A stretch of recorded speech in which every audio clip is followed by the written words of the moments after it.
छंद विधान। सूत जी ने कहा, अब मैं वासुदेव, गुरु, गणपति, शंभु और सरस्वती को नमस्कार करके अल्प बुद्धि वालों के लिए विशिष्ट बुद्धि की प्राप्ति हेतु मात्रा और वर्ण के भेद के अनुसार छंद विधान को कहता हूं। सभी गणों में आदि, मध्य और अंत होता है। इसके अतिरिक्त इनमें गुरु और लघु होते हैं। इन्हीं गुरु तथा लघु वर्णों से 8 गणों की रचना हुई है, जो यगड़, मगड़, तगड़, रगड़, जगड़, भगड़, नगड़ और सगड़ है। लघु हर्ष वर्ण को ल एवं दीर्घ वर्ण को ग कहा गया है। 3 गुरु वर्ण को मगड़, 3 लघु वर्ण को नगड़, प्रथम गुरु और 2 लघु होने पर भगड़ आदि लघु, और इसके बाद 2 गुरु होने पर यगड़, 2 आगे पीछे लघु और मध्य वर्ण गुरु होने पर जगड़, मध्य वर्ण लघु और दोनों ओर 2 वर्ण गुरु होने पर रगड़, अंत वर्ण गुरु और उसके पूर्व के 2 वर्ण लघु होने पर सगड़ तथा अंत वर्ण लघु और उसके पूर्व 2 वर्ण गुरु होने पर तगड़। इस प्रकार 3-3 वर्ण का एक एक गण होता है। आर्या छंद चतुष्कला है। इसके आदि, अंत तथा मध्य सभी जगह 4-4 गण रहते हैं। व्यंजनांत, विसर्गांत, अनुस्वार युक्त, दीर्घ एवं संयुक्त वर्ण का पहला वर्ण गुरु होता है। पद के अंत में स्थित वर्ण विकल्प से गुरु होता है। गुरु वर्ण दीर्घ मात्रा वाला होता है। श्लोक की श्रवण की मधुरता आदि के लिए कभी कभी गुरु वर्ण के लघु के रूप में व्यवहृत होता है। छंदों को श्लोक तथा आर्यादि के नामों से अभिहित किया जाता है। विच्छेद स्थान को यति, विराम कहा जाता है। इसका नाम विच्छेदन भी है। निर्दिष्ट स्थान में यति न होने पर यतिच्छेद या यतिभंग होता है। श्लोक के चतुर्थांश को पाद कहा जाता है। समान अर्थात द्वितीय और चतुर्थ पाद को युग कहा जाता है। विषम अर्थात प्रथम और तृतीय पाद को अयुग कहा जाता है। वृत्त अर्थात जिसकी अक्षर संख्या निर्दिष्ट होती है। वे छंद 3 प्रकार के हैं: समवृत्त, अर्ध समवृत्त और विषम वृत्त। छंद विधान। आर्या आदि वृत्तों के लक्षण। सूत जी ने कहा, आर्या छंद का लक्षण इस प्रकार है। आर्या छंद में 8 गण होते हैं। इसका विषम गण अर्थात प्रथम, तृतीय, पंचम तथा सप्तम सर्वदा जगड़ रहित होता है। यदि छठे गण में जगड़ अथवा नगड़ और एक लघु हो तो उस गण के द्वितीय अक्षर में लघु होने के कारण सुबंत या तिडंत लक्षणवादी पद संज्ञा की प्रवृत्ति हो सकती है। यदि 7वें गण में सभी वर्ण हर्ष हो तो उसके प्रथम अक्षर से पद संज्ञा की प्रवृत्ति होती है। यदि आर्या के उत्तरार्ध भाग में 5वें गण में सभी वर्ण लघु हो तो उसके प्रथम अक्षर से ही पद का आरंभ होता है। जिस आर्या के पूर्वार्ध और उत्तरार्ध में 3-3 गणों के बाद पहले पाद का विराम होता है उसको पथ्या नाम की आर्या कहते हैं। जिस आर्या के पूर्वार्ध, उत्तरार्ध या दोनों में अथवा 3 गणों पर पाद विराम होता है उसका नाम विपुला है। इन 3 विशेषताओं के कारण इसके 3 भेद हो जाते हैं, जिन्हें आदि विपुला, अंत्य विपुला और उभय विपुला कहा जाता है। जिस आर्या छंद के द्वितीय तथा चतुर्थ गण गुरु अक्षरों के बीच में होने के कारण ही जगड़ अर्थात मध्य गुरु से युक्त हो तो उसे मुख पूर्वादि चपला नाम की आर्या कहते हैं। जिस आर्या के दूसरे उत्तरार्ध में चपला का ही लक्षण हो तो उसे सजघना आर्या कहते हैं। जहां आर्या का उत्तरार्ध पूर्वार्ध के समान ही होता है अर्थात पूर्वार्ध की भांति ही उसके उत्तरार्ध में भी छठा गण मध्य गुरु अथवा सर्व लघु होता है तो उसे गीत की संज्ञा से अभिहित करते हैं।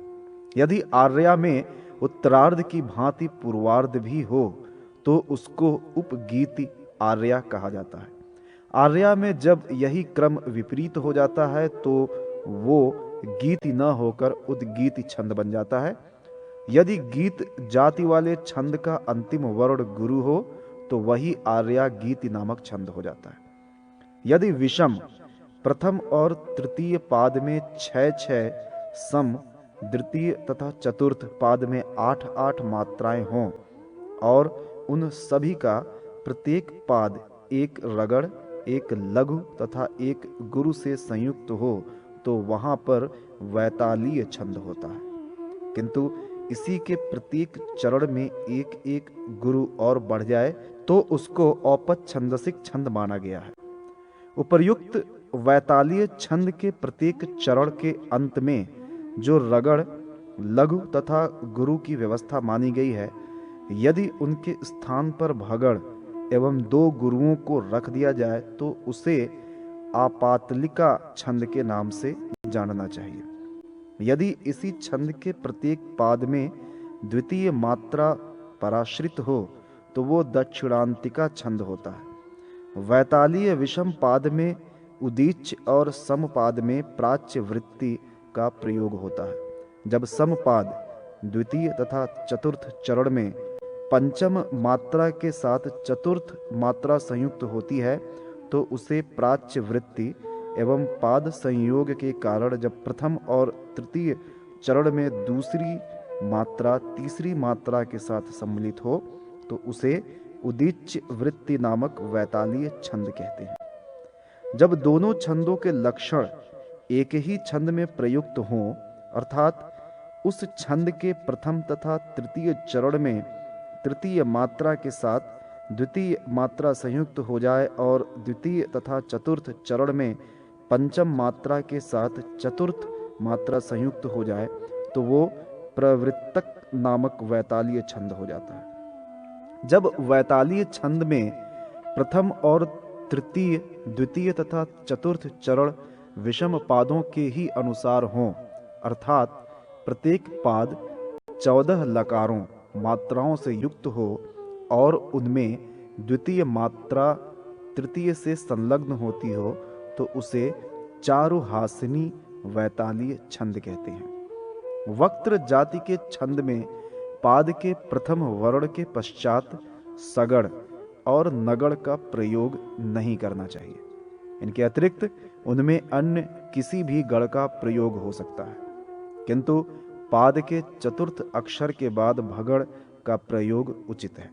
जिस वक्त्र जाति के छंद में सम, द्वितीय एवं चतुर्थ पाद के चौथे अक्षर के बाद जगड़ का प्रयोग हो तो वो पथ्या वक्त्र छंद है। किंतु कुछ लोग इसके विपरीत प्रथम और तृतीय पाद में चौथे अक्षर के बाद जगड़ का प्रयोग करते हैं। जब विषम पादों में चतुर्थ वर्ण के बाद नगड़ हो और सम पादों में चतुर्थ वर्ण के बाद यगड़ का प्रयोग किया जाए तो वो विपुला नामक वक्त्र छंद है। जब सम पादों में 7वां अक्षर लघु होता है, अर्थात चौथे वर्ण के बाद जगड़ हो तो उसको विपुला वक्त्र छंद कहते हैं। आचार्य सैतव का मत है कि विपुला वक्त्र के सम और विषम सभी पादों में लघु होना चाहिए। जब प्रथम और तृतीय पाद में चतुर्थ अक्षर के बाद यगड़ को बाधित करके विकल्प रूप से भगड़, रगड़, नगड़ एवं तगड़ आदि हों तो वहां विपुला वक्त्र छंद होता है। जिस छंद के प्रत्येक पाद में 16 लकार हों तथा पाद के अंतिम अक्षर गुरु हों उसे मात्रा समक छंद कहा जाता है। इस छंद में नवम लकार किसी से मिला नहीं रहता। जिस मात्रा समक के चारों चरणों में 5वीं तथा 8वीं मात्रा लकार लघु होती है उसका नाम विश्लोक है।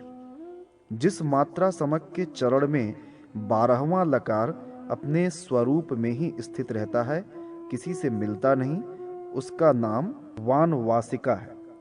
जिसके चारों चरणों में 5वीं, 8वीं तथा 9वीं मात्रा लकार लघु होती है तो उसे चित्रा कहा जाता है। उपर्युक्त सममात्रिक विश्लोक, वानवासिका, चित्रा तथा उपचित्रा नाम के छंदों में जिस किसी भी छंद के एक एक चरण को लेकर उससे 4 चरणों वाले अन्य छंद की रचना की जाए उसे पादाकुलक छंद कहते हैं। यदि इसी 16 मात्राओं वाले छंद के प्रत्येक पाद में लघु मात्राओं का प्रयोग हो और वे किसी से मिलकर दीर्घ न हो गई हों तो उसे वृत्त मात्रा छंद कहते हैं। जब इन्हीं छंदों के अनुसार पूर्वार्ध भाग में लघु ही लघु और उत्तरार्ध भाग में गुरु ही गुरु वर्ण या मात्राएं होती हैं तो उसे ज्योति छंद कहते हैं। जब इस छंद के विपरीत पूर्वार्ध भाग में सब वर्ण या मात्राएं गुरु हों और उसके उत्तरार्ध भाग में सब लघु हों तो उसे सौम्या छंद कहा जाता है। जिस छंद के पूर्वार्ध में 28 लघु तथा 1 गुरु और उत्तरार्ध में 30 लघु और 1 गुरु मात्रा हो उसे शिखा कहते हैं। यदि छंद में यही क्रम विपरीत होता है अर्थात पूर्वार्ध में 30 लघु 1 गुरु और उत्तरार्ध में 28 लघु 1 गुरु की मात्रा होती है तो उसे खंजा कहते हैं। जिस मात्रा समक छंद के पूर्वार्ध एवं उत्तरार्ध में क्रमशः 27 लघु मात्राएं और 1 गुरु मात्रा होती है उसे रुचिरा कहती है।